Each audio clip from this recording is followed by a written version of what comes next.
Welcome to T-Smack, home of the T-Smack. May I take your order?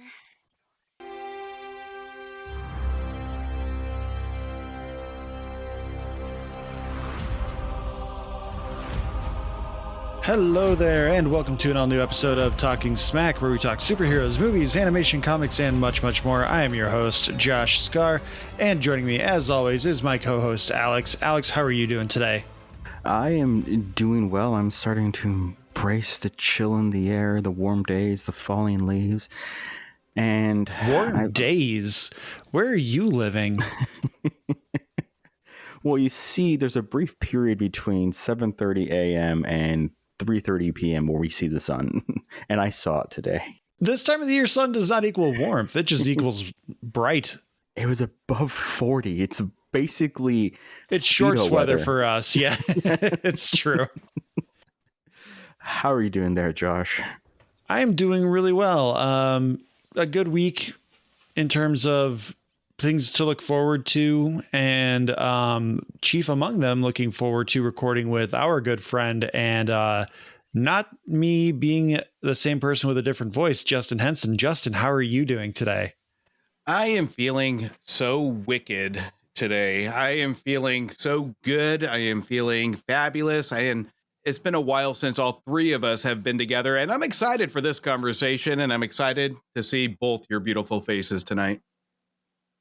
I think this is the first time you've seen me with my haircut as well. It is, and please come back. Please come back. I've been telling them off mic, man. I'm like, you got to grow it back out. I don't want to deal with the awkward portion of it again. Like when it's like this long and you look kind of like you belong in Oliver Twist. I'm like, no. Or, I should be wearing knickerbockers and rolling a wheel down the road with a stick. Listen, we'll get you a page boy cap, and we'll get you the spoon and bowl you need to ask for more. I'll provide the wheel and the stick. I will take a penny farthing and no less. All right, gents. Well, as is a short-lived tradition, we are here to discuss Wicked for Good, the follow-up to last year's Wicked. But first, we have to hear from Dan P. and Dan H. over at Gaming Views. And when we come back, we will dive into the epic conclusion of the Wicked franchise, I guess. Multiverse. The Wicked story, the Wicked multiverse. Yeah, especially if you've read the books. It's definitely a multiverse. So we will hear from Dan. And when we come back, we will close out the Wicked film franchise for now.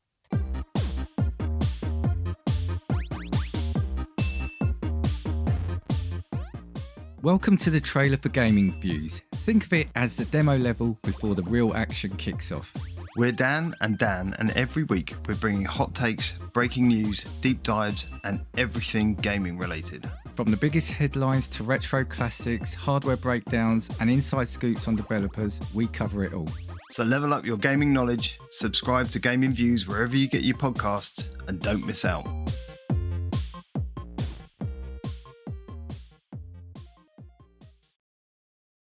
Don't miss out on some wonderful gaming conversations with Dan and Dan. It comes out every Tuesday, I believe. They don't compete with us, thankfully. That's the Game Club Pod's job, is to release two blokes from Blighty along with us, which I think that's more complimentary listening than it is competing. So let's dive into Wicked for Good. We'll dive into initial thoughts. Justin, I don't want to undercut your review that you will be releasing with your episode too much. But obviously, we go a little off rails from where you go with your reviews. So just initial thoughts for you, Justin. What did you think of Wicked for Good? Here's my first reaction: is completely disappointed is my main reaction to it. Because, again, this one, I think, is really going to be split. You want to like this movie. I went in really wanting to like this movie. It was my most anticipated movie this year. And that does weigh heavily on my reaction. But even at a foundational level of things that I really am seeking out to like, things that I can potentially just look at and say, that's acceptable, I can dig that, disappointed me. Walking out, it made me think, why was this a two-parter? Because this one, it felt really stretched out. It felt like it had insertions that really didn't be needed. The musical numbers were so spread out. And I know we've had that conversation in the last week or so, where the second half of a musical is usually light. All the bangers are in the first act. But here, it felt like it wasn't a musical. It felt like the music numbers were shorter. They were spread throughout. The soundtrack, I think, had 6, 7 songs. And they did a lot of add-ins that weren't necessary. And I almost got pissed off to a point saying, there is going to be another one, because they planted that seed at the end that wasn't necessary. I was missing that forte we got from the Broadway musical that just integrated into the Wizard of Oz and called it a day. So I don't know. We're going to get into a bigger discussion. I don't want to put all my thoughts on the table, but did I enjoy it to an extent? I'm giving it an okay pass, but at the same time, there was a big level of disappointment for me. Alex, initial thoughts? Long. Very, very long. My ass hurts. Back to you. I don't disagree. I think just like the first one, I think you could easily shave off 10 to 20 minutes of this and it still feels pretty solid. My initial thoughts on the film are kind of similar to Justin's, where it has all the elements that I really enjoyed from the first movie, but they aren't used in the same manner, or they're not utilized in a way that I think is as creative as it was the first time we saw it with the first film. So when they call back to certain things, like the first time we see Glinda, they basically recreate the viral choreography scene from What Is This Feeling? And they just stretch every breath of everything that they can in this film. But the thing for me that really not pulled me out of it, I was there for the moment, but like where I really started to struggle with the film was that it's so disjointed in terms of like going from scene to scene. Narratively, it does not flow that well. Besides when you get to the point with Fiyero rescuing Elphaba to the As Long As You're Mine sequence, everything else just feels like vignette that is loosely connected just because it's the same characters coming back. The performances are all really good, but narratively, this half of this 2-part film really hurts because they're trying to work in some of the Wizard of Oz stuff from the Broadway show that is kind of in the books. Small little plug, Ricky and I are doing the Wicked book for Talking Back, so I'm not going to dive too deep into my thoughts on the book film comparison. I'm going to focus mainly on like the Broadway adaptation of this whole thing. But I think the disjointedness of it, because of how stretched out it is really apparent. Because in the Broadway show, it's just bang, bang, bang, bang, bang, song, song, song, song, song. You don't really have a minute to sit and breathe because it's like, oh, there's a new amazing performance happening. There's a new amazing song happening. And Justin, we talked about this last year. The second half of Wicked doesn't have the bangers. It doesn't have Popular. It doesn't have What Is This Feeling? It doesn't have Defying Gravity. There are fun songs. Wonderful in the Broadway show is really good. I thought that sequence was a little disappointing, although I did appreciate the inclusion of Glinda in that sequence, because I think one of the positives I'll get to in a little bit is the allure of power. And one of the big things that Wicked touches on, but it doesn't really theme on, is propaganda. And I'll dive into that with my positives in a little bit. But I like the inclusion of Glinda in Wicked, or in the wonderful sequence, because obviously Jeff Goldblum's not a singer. He might have like a nice lounge voice, but he is not a singer. Alex, shut that mouth. Shut it. How dare you? He is a good enough singer, but same thing with Michelle Yeoh. She is a wonderful actress, but she is horribly miscast for this film. They just wanted the prestige that she brings to the film. They needed someone else who could convey that same power and that same authority, but that could also sing. There's a lot of stuff that I really feel they bandaged up in the first film that, because of the larger roles these characters have in the second half, those stitches really come undone. You kind of nailed it here. When it comes to the musical, when it comes to the first movie, Yeah, the music is the focus of the first movie, building that emotion, building the stakes. The second half, what the Broadway musical has in common with, especially the book, is we're going to focus on the shock factor of where this story is going to tell and integrate our Wizard of Oz characters. And that, I think, is where my disappointment went to bare bones, just a misstep. Because when we get our integration, it's so rushed, it's so segmented, it's so almost poorly edited that we go from clip to clip to clip, and everything else is prolonged when it comes to our characters and the explanation of how everything integrates, that we don't have time to think. There's no real shock factor, so it has nothing to bank on. It is the longest short movie that I have seen this year because it does feel engaging. And I want to point out the visuals that really give us that engagement, because there's a lot of wow factor to the practical effects of Wicked for good. But everything else is just in slow motion. And the things we care about are too quick. We want to see the Dorothy. We want to see the transformation of the Tin Man. We want to see how the Cowardly Lion interacts. We want to see the Scarecrow. And we even have a different ending than we did in the Broadway show that you can tell, again, is leading to something of another edition, another journey that we're going to get to pull in the bucks. So I don't think any of that is necessary. This is where I wish, and I'm going to contradict myself, I wish when it comes to the musical, it was shot for shot.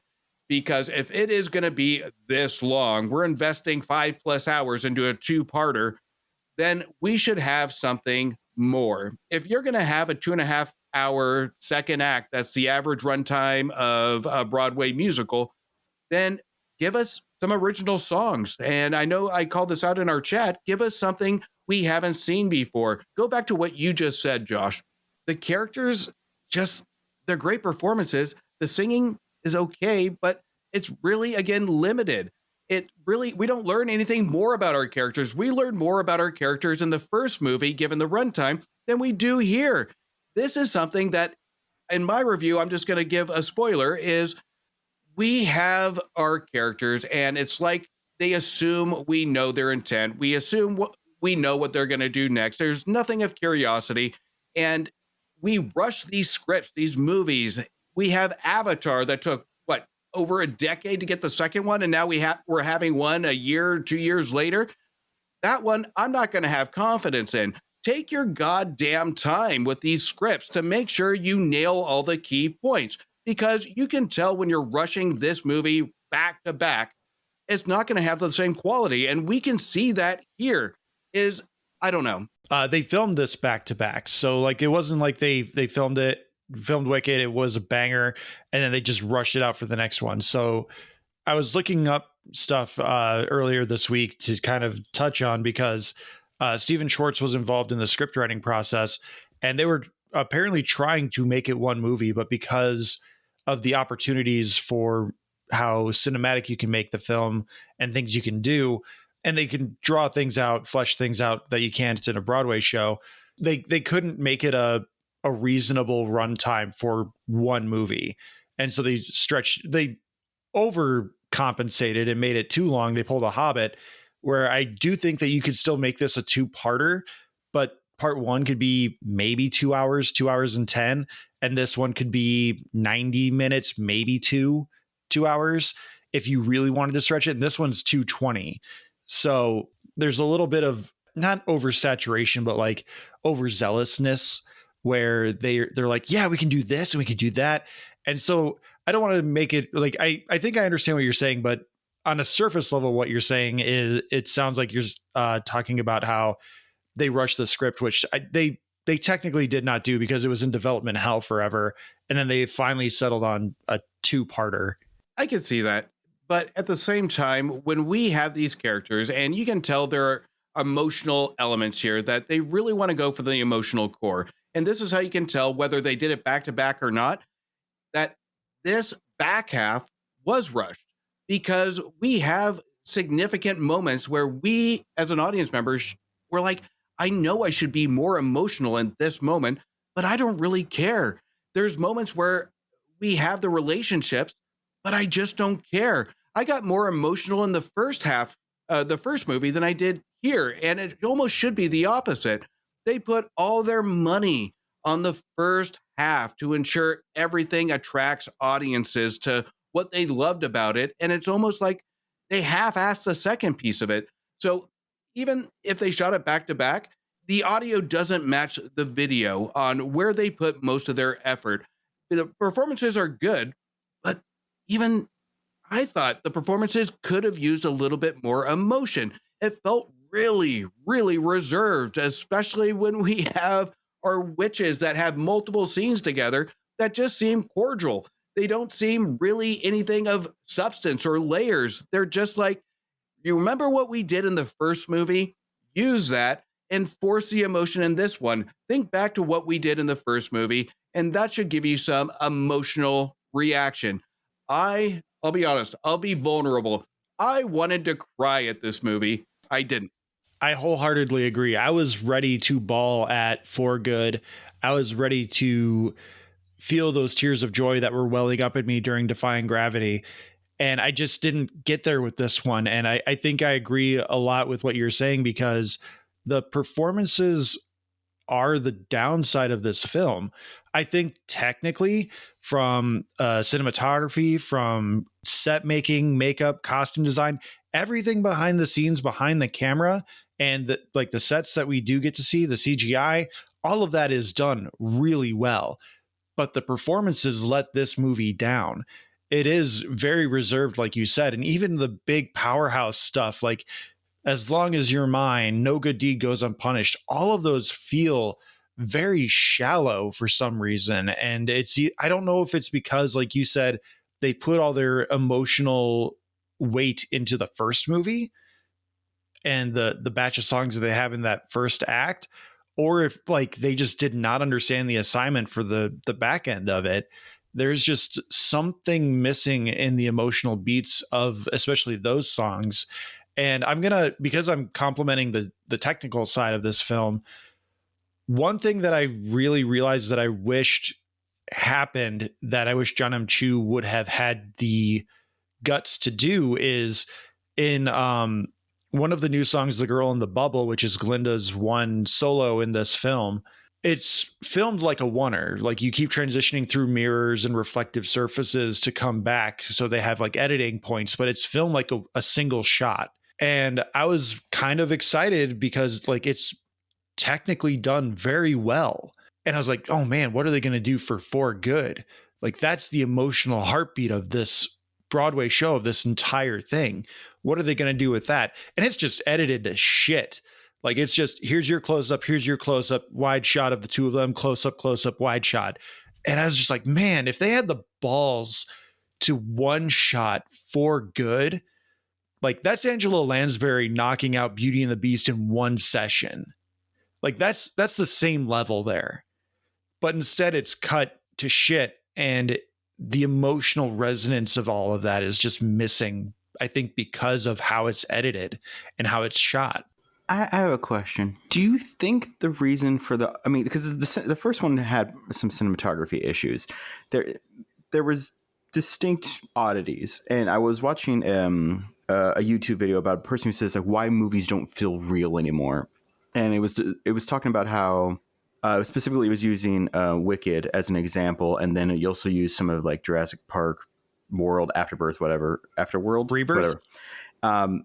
It was about how they have a tendency to use camera lenses that give strong focus up front but soft focus in the back, so it just looks like people are perpetually moving through green screens, versus having cinematography that everything is for layered. You can see the foreground, background, everything, and they only tended to use back in the day that soft focus background when you're trying to focus on the character for an important moment, for something intense of emotion. Which, by the way, Josh, I blame you that I started watching that, because that immediately led me to revisiting the trailer for Fellowship of the Ring, showing it to my wife, who agrees.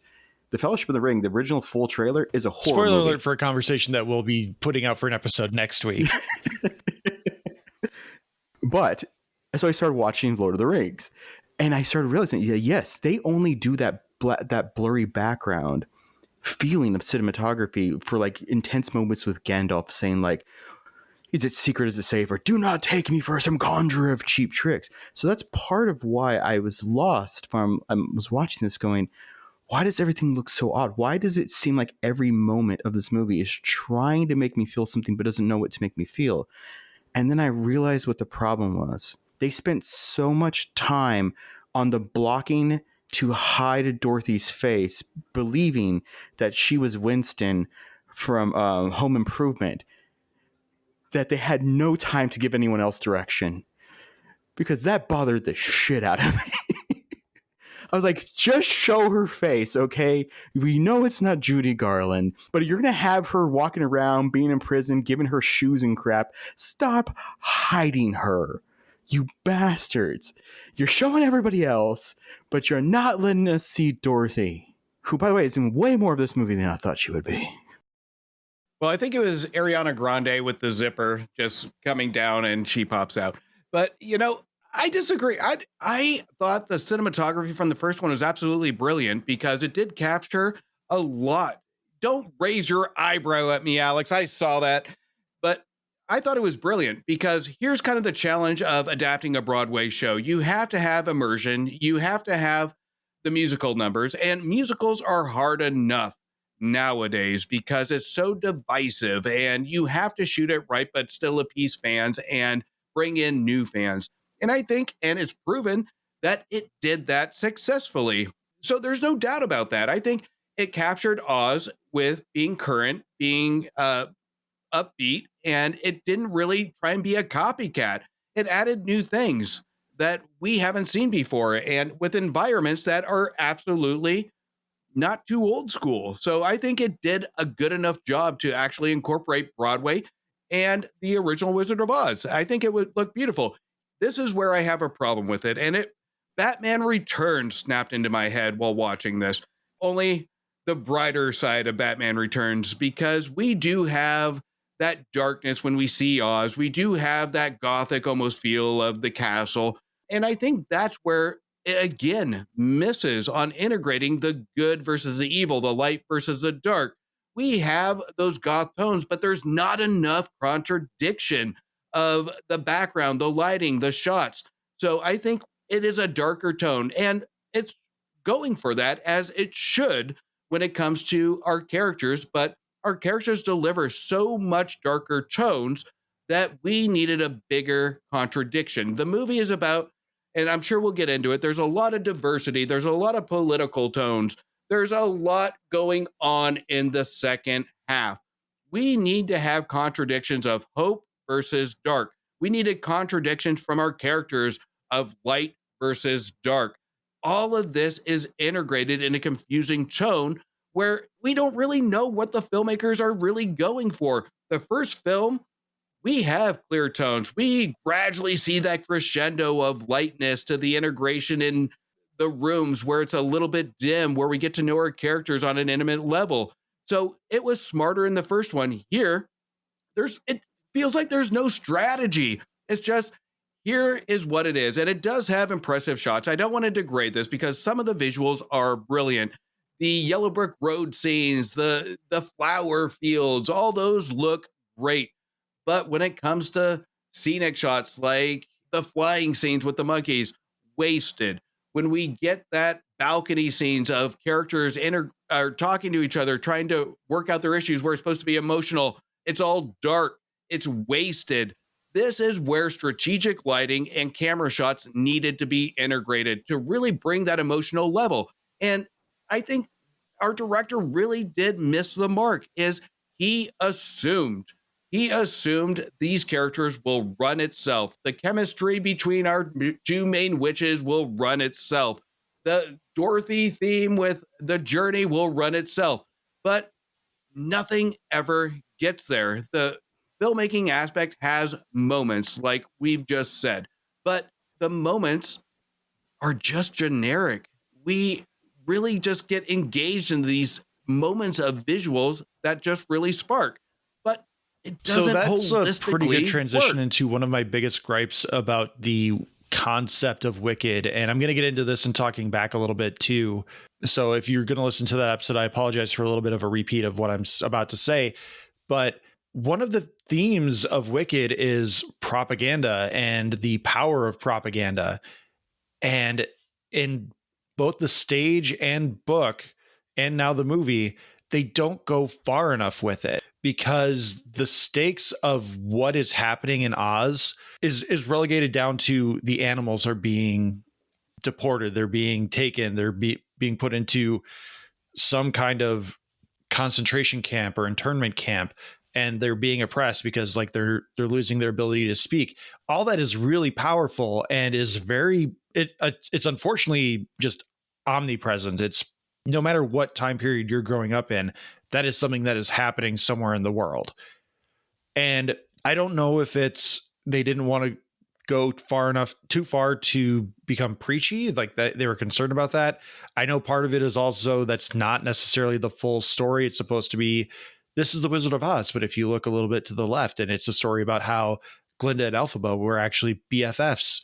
And I get all that, but if you want to add stakes, you want to add emotional weight to something, you have it right there with an allegory that we have been growing up with for almost 100 years now, with internment camps, concentration camps, whatever you may want to call them. And this movie, it takes a little bit of an extra step from where the Broadway show goes, because the first movie we have the animals should be seen, not heard kind of stuff, which is obviously pretty impactful and timely in like the civil rights movement all the way up to today even. And we have one of the new songs, There's No Place Like Home. I'm not a huge fan of the song, but it does at least follow the theming of the power of propaganda. And like, I will admit, like it lit a little bit of a spark in me where I was like, yeah, like I've never been like rah America, but this is my fucking home. And I don't want fascists and the propaganda machine to distort what I have grown up with, or what I thought I was growing up with, and what I believe to be better for my home and my kids and their future.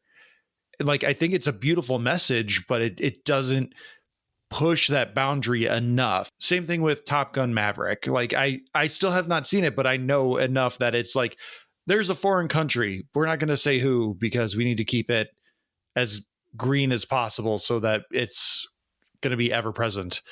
Which like I can understand, but to an extent, like you also need to have a country to go against that, you know why they're bad. And we know why the wizard's bad in this, but they never really go beyond like, oh, well, he's oppressing the animals. Well, why does he need to oppress the animals? What is wrong with Oz that he is blaming the animals? Where is he going with this? What is his plan to make things better? What is he covering up? Show us how that propaganda machine works instead of stretching out really short scenes to make them a little more Elphaba heavy or Glinda heavy or Fiero heavy. Like, there's just little things. And for me, a big part of it is say something with the propaganda, because it's really important to say something. I think you just nailed it. Is where we have an emotional stake, we need a why. We need some stakes to what the ending result is going to be. But, and this is where Hollywood drives me fucking nuts, is it always has to go in between the lines and hold itself back to say, we can't be divisive of the audience. We have to kind of just give subtle hints here and there, and not go all in on an idea. And I get not holding a hand to the audience, but at the same time, when you can't even provide the basic why, the motives of a character, then why present the idea in the first place? Do something completely different. Go full emotional, go full rom-com between the Scarecrow and the Wicked Witch. I don't fucking care. But you have to have that idea present and be able to support it. Here, it banks on current situations. It banks on the past. It banks on a lot of things we've seen in the past. And I get what it goes for. And this is why the Broadway was more successful, is because, like you brilliantly said in the beginning, it just rushes through this. We see song, situation, song, situation. We get bullet points of this where the songs bring the emotion and then it gives a little snippet of support to that song of the why. Here it is so prolonged between everything. It leaves us wondering why, what is the intent? And it goes to my biggest critique of the first one. Jeff Goldblum doesn't get enough screen time to give that intent. He is so limited here. In the 5+ hours we have, we get such limited screen time with our wizard, other than he's the bad guy. He's going to give 1 to 2 to 3 pieces of dialogue. He's going to try and recruit in the second one, and it is so rushed. I think the main problem we have, especially with the second one, this should have been a 2-character movie with the added characters when it comes to the Wizard of Oz as a shock factor. It should have been with the Wicked Witch and the Wizard. This should have been an intensity and everything else working against it. Even when we have the Wicked Witch of the East with the house on it, that was a fucking 5-minute scene that should have driven the emotional stakes of what happened as a result of action. And it is wasted. Like, I think I was more emotional watching the original Wizard of Oz seeing feet under a house than I was with this one. This one, we should have had a 5, 7, 10 minute of grief to really relate to what's happening to somebody that goes against propaganda. This one because I'm not a huge fan of the Wicked musical. It's fine. You've lost credibility. Whatever, so you far. like Keep Rent. going though.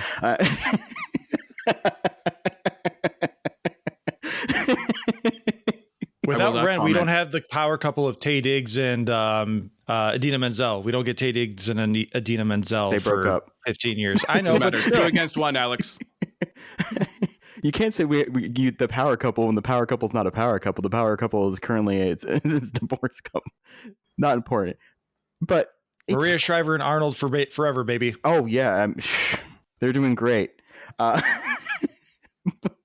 But it's fine. I enjoy it for what it is, but it never really resonated with me. So I saw this one when it came to Peacock because I took your guys' your words on it.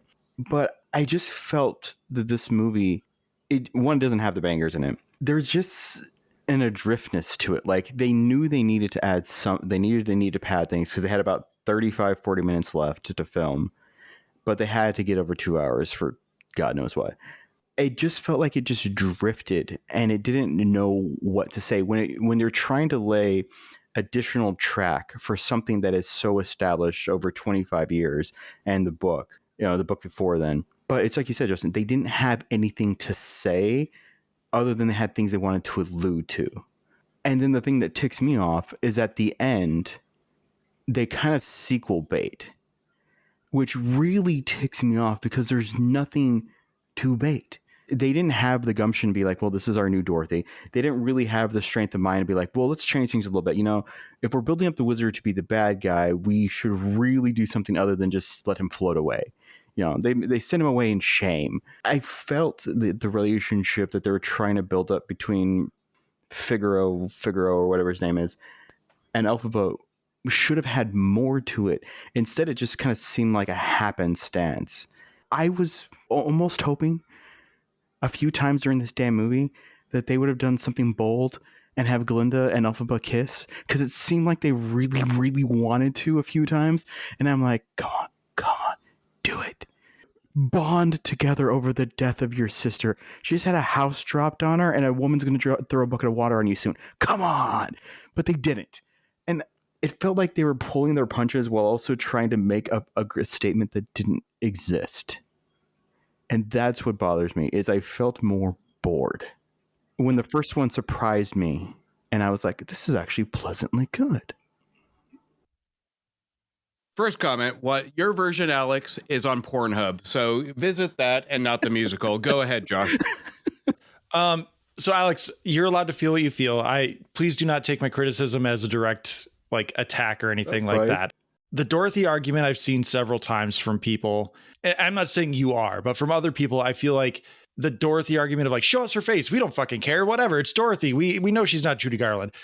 I feel like there's a bad faith argument that you're just dismissing the premise of Wicked in general, because the premise is not about Dorothy. Dorothy Oh, yeah. is a device used by the propaganda machine.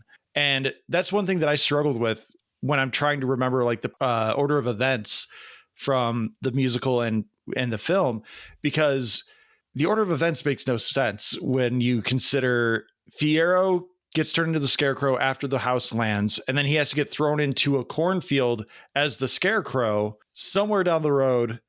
But Dorothy has already been gone for hours, presumably, because we have the goodbye to Nessa Rose, the fight, the showdown where Fiyero saves Elphaba and like threatens Glinda, and then the soldiers take him away, and then Elphaba has to fly back to her castle to cast her spell to turn him into the Scarecrow, and then Dorothy finds him. So like, did she get lost and turn back around, and then all of a sudden she finds the Scarecrow and she's like, all right, let's go?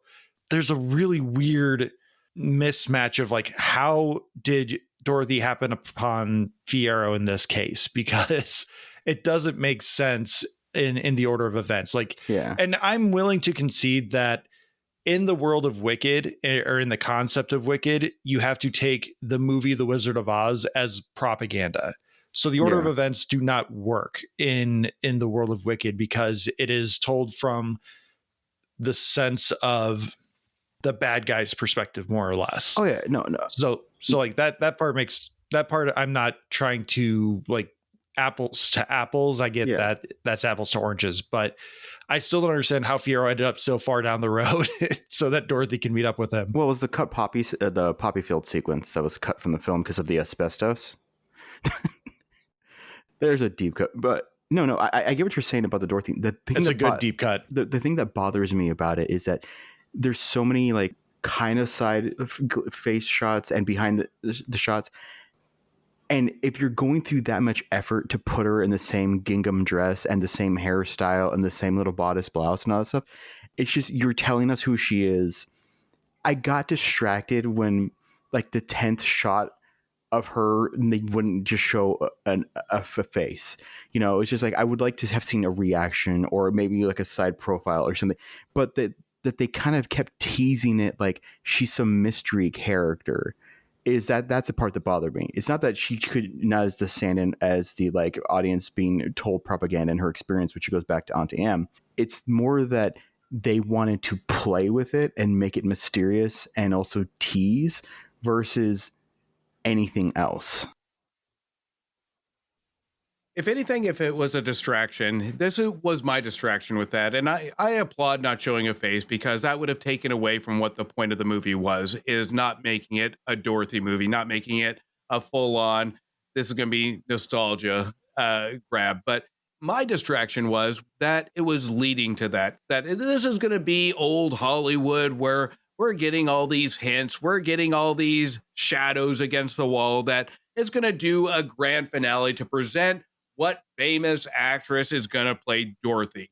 And I am glad that they didn't show the face, because that would have taken away from the limited credibility that this movie really has on the already flawed things that it's focusing on.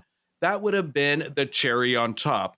And during my second viewing, and I will see it again before I actually review it on my show, is this time during my second viewing, I'm not going to be distracted, because I know they're not going to do that grand reveal of who in the hell is going to play Dorothy. Keep it to a shadow, keep the focus. And again, we can't have those distractions when it comes to it. So if that was an irritation that we didn't know who Dorothy was or the actress that played, you're seeing Wicked for the wrong intent. You're seeing it for nostalgia to see if they got Dorothy right. That's not the point of Wicked, is to enjoy the music, to enjoy the emotional ride. And at the end of the day, did you be impacted by the emotion and the music? And this movie isn't a forte holistically with a combination of both movies. This isn't an emotional journey, because this one dropped the ball. It really did. And I agree 100%, Josh, is the timeline doesn't make sense. And this is where it really did irritate me, is it, by the time we get to the climax, they were so focused on having that little carrot on the stick that we might make another one, that it didn't even at the climax have that emotional forte, that grab, because they're still alive, spoiler alert, and they have an emotional relationship with Scarecrow. And if I remember the movie correctly, Scarecrow was there in front of the wizard, so I had question marks on that. On, did he get a brain? No, guess what? His brain never went away. So that doesn't make sense to me. So I don't know. It's just, it appears for such a great job they did in the first movie with the emotion and the cleverness. The amount of time that went into the book and the Broadway show, this one lacks intelligence. I think it does do what it needs to do to appease an audience in a bigger, vast. If you see it in a big theater and you hear people cheering or singing or whatever, you'll have a good time. But if you see it at home or in a small audience, you're not going to get the same reaction as you did with the first one. And there is going to be a natural letdown with this one because you're not going to have the same feelings. Things that bother me about this film, which again, this is a minor nitpick. I think to kind of give a big overall, I think that the flaw of this movie is that it is kind of, it's boring. I don't know if I would say boring is the right word. But it feels as long as it is. And that's a big problem. And there are little things here and there that you can pull at and you can have problems with as well. And for me, a big thing I have an issue with is that Dorothy is a full-on like attempted murderess. At least in The Wizard of Oz, the witch starts on fire by accident, and Dorothy throws water on her to try and put her out. She has no intent to kill her. And in the book, the same thing. Dorothy shows up to Elphaba and asks forgiveness because she inadvertently killed her sister. And that drives Elphaba insane to the point where she gets water thrown on her and she dies. But Dorothy in the book technically never throws water on her. Like, it just happens. In this movie, at least, I can't remember in the Broadway show or not. I don't think they get into the weeds about like, is she on fire or whatever. We just see her chuck the water. But in this, they go to lengths to show like the final confrontation. It's just Dorothy and Elphaba, and you cut back and forth from Glinda's perspective, and Dorothy just shoves the water or chucks the water on her, and Elphaba melts. And I kind of don't like that this teenage girl who she has been tasked by the wizard to either go die or kill someone. So she's doing what she has to do essentially to get home. But I still don't like the fact that in this interpretation, Dorothy's just like, yeah, cool, I killed someone, let's go home. What I will say that I did like the idea, and I wish, again, the biggest flaw of the movie is that it doesn't go all in on this idea. It doesn't even utilize the music to go all in on this, is we have that scene. Well, Elphaba is pumping the water into the bucket, knowing what her outcome is, what her sacrifice is going to be. And that is even limited. And that is a perfect opportunity for an emotional song, an emotional interaction, an emotional goodbye. And it's just signified that Elphaba is willing to give her life. She's willing to give a life for others. And we don't go far enough with that. And this is a message that we need now. People that children need now is standing up for what you believe in, and I'm not saying you need to go to death. Let me be clear. But I'm saying that you have strong beliefs. Stick to those beliefs. And this could have told a bigger story to the kids that are going to see this, the teenagers that are going to see this, even some adults now that need to hear it for the 100th time. Is this one had an emotional opportunity, a message that needed to be told. And that's the frustrating thing about this, is that it just feels brief, it feels wasted, and it just doesn't land the message as we kind of pinpointed throughout this conversation. This could have been a movie that really just dominated and put a forte on what this a 2-part movie wanted to be. This isn't the end game of Broadway musicals. This is a limp whisper. And I think that's where this one, it's off to a strong box office start. It's outdoing the first one, but the first one had rewatchability. Yeah, I don't and think we're not this going to needs see to be that the here. Schindler's List of Broadway musicals. Like that, that's not even going to be a thing. But like there are elements there that, like you're saying, they can be there. It's like another one of Alex's favorite Broadway shows, Hamilton, where Hamilton says to Burr, "What if you're not going to stand for something? What will you fall for?" Am I? Okay, you guys are doing weird hand things. I was like, "Am I being heard?" No, I was mocking Alex on Hamilton being the favorite. Oh, oh no, he's mocking me too because he knows I hate it. Yeah. But like that's a line in Hamilton you really can't dispute. But there are people out there that are going to walk away from this movie and just be like, "Oh yeah, she's saving the animals. Like she's PETA. That's all she is. Not PETA from Hunger Games, but like People for Ethical Treatment of Animals." And like they're just going to walk away thinking that's the message: is be kind to animals. They're not going to see the allegory here, and that's where I'm really disappointed in. Again, the book, the movie, and the Broadway show is they don't go far enough to drive home this message of the dangers of propaganda and authoritarianism. We've been pretty down on this film. We're getting close to our usual hour. I do want to, again, bring up some positives. I do think, again, technically, this movie is extraordinarily well made. I think for the most part, the editing is really well done. I want to praise Ariana Grande. Again, I said this in our last review. She does something with the role because she has a camera on her that the Broadway show just cannot do. And that is show how conflicted Glinda is in this situation. They do a big tell don't show moment with her and Fiyero at one point during the thank goodness sequence. But for the most part, when she's trying to convey this joy of being Glinda the Good, you can see how hurt she is as she's singing these lines. And I think, as much as I hate to say it, I don't think they're going to do the legacy or like culmination of work Oscar for both of them, both Cynthia Erivo and Ariana Grande. Between the two performances overall from both films, I think Ariana Grande's performance between the two films is, one, the most consistent, and two, the most compelling. And I love Cynthia Erivo in both of these films, but her performance in the first movie is just drastically different from what she does in this. She feels almost stoic and just uncaring in this second one. I'd agree with the most consistent. I will. But what going into this one, it almost feels like there's something missing in between these movies to make her almost lose the edge of that emotional element, those stakes that we see.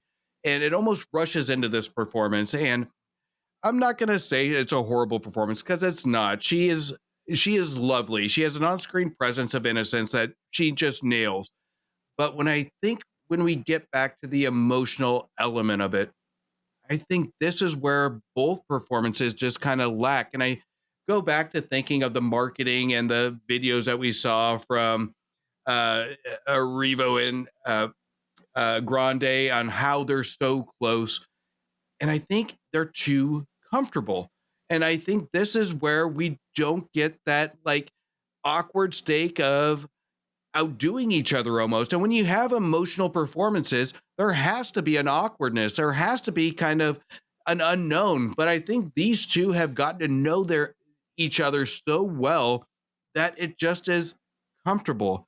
We don't see a lot of tears. We don't see a lot of elevated performances that really does take away from the emotional stakes. So I think you're right. It is a consistent performance, but when it comes to the chemistry, that's where we take away the emotional elements. And I think I ended on a really bad backhanded compliment towards Cynthia Erivo, and I didn't mean to do that because I was trying to be positive, but I ended up skewing into more of like a comparison and a little bit of an argument there. But I still really enjoy her performance as Elphaba as a whole. Her No Good Deed segment is really good, but I think I don't want to, again, backhanded compliment this, but the performance is kind of overshadowed by a really dull and confusing sequence with that, because you have her just like, the monkeys have been freed with Fiyero kind of tasking them to take care of her, and she ends up in the castle that he was just like, oh, I have this spare castle that my family doesn't use, you can use it. And now all of a sudden she's just like making herself at home, lighting fires, the monkeys are taking torches, and it doesn't fit with the theme of the song. I get that it's the rise of the Wicked Witch, but it doesn't feel earned, and her performance just doesn't feel like that switch has flipped, because I don't think the movie has spent enough time showing us all these things that she's done that have turned out to not work out for her. The main things that the musical focuses on is stuff like The Cowardly Lion and the end of Act 1 with Defying Gravity. She's trying to go to the wizard to do something good, to fight for the animals, and now all of a sudden things are worse, and she is now public enemy number one. I really hope that the Academy does recognize the overall work performance, kind of like what they did with Lord of the Rings, where Peter Jackson didn't get anything for Fellowship or Two Towers, but then Return of the King came out and they just swept everything, and Peter Jackson was recognized for pretty much everything. I really hope that there is some kind of recognition for both Cynthia Erivo and Ariana Grande in this.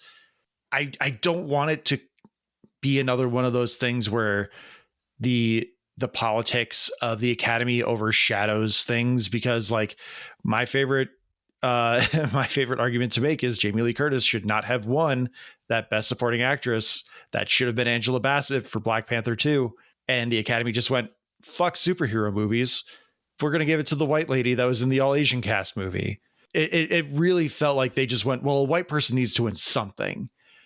And I really hope that the politics of, if Cynthia Erivo and Ariana Grande both win, I really hope the politics of that don't overshadow their body of work for these two films. I think everybody in the world gave the middle finger to the screen when Angela Bassett didn't get a win on that one. And I think we'll talk about that for the next decade.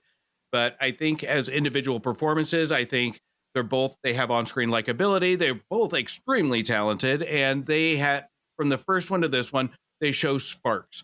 But I think, again, I'll go back to my point, is when you get too close to somebody in a profession, you almost hold each other back when it comes to the chemistry. If in scenes where they're separated, you can tell there's another level. But when the time comes, when it matters, they hold each other back. And it's a double-edged sword. Is you love the relationship that they have, you love the chemistry that they built upon the first one, but it doesn't help the character's development in this one. So, but you know what? I will not be disappointed if these two names come during awards time, because you know what? I think it would be lovely, and I think they've worked hard to earn it. And I do agree with what you're saying, Justin. I think that comfortability and that lack of a challenge really comes through in the For Good sequence. But I think a big part of that is also the editing. The editing is very flat because it is relying so much on the performances of the two of them to carry the weight of that scene. And the two of them, between the editing and the performances, it just becomes very average. And I'm sure there are people out there. Ricky probably also was, I'm guessing we'll find out when we do Talking Back during the For Good sequence. I'm willing to bet she probably started leaking a little bit from the eyeballs. But for me at least, I was ready and waiting for that moment, and it just didn't come. Between the way it was shot, the editing, and the performances, it didn't elevate to, and like, it's almost an impossible standard to meet Idina Menzel and Kristen Chenoweth in their performance. But it really didn't hit that same emotional core for me, and I really wanted it to, and I was ready for it to. I really wanted to cry. I took my wife to it and I said, be prepared. I'm going to really cry in this one. And even at the halfway point, I tried forcing myself to cry to really enjoy this movie, and it never came. And it doesn't take, for me, it's not hard to make me cry during even a rom-com. So that is where I'm defining my rating on this movie. But I don't want to take away from it, because like you said, there are so many elements that look great. It has moments. And I've reviewed movies that put a lot less effort into gaining an immersion to it. Did it immerse me? Yes. Is the pacing off? Yes. But at the end of the day, am I glad I saw it holistically? Yes. And we have to kind of look at this as a holistic movie when you have a part one and a part two. And since the first one was longer and better made, it almost kind of just complements this one. So I don't know. I don't even know if I would say it's better made. Like maybe there was more care put into it because they knew they needed to get that first one right to make sure that people would come see the second one. Yeah.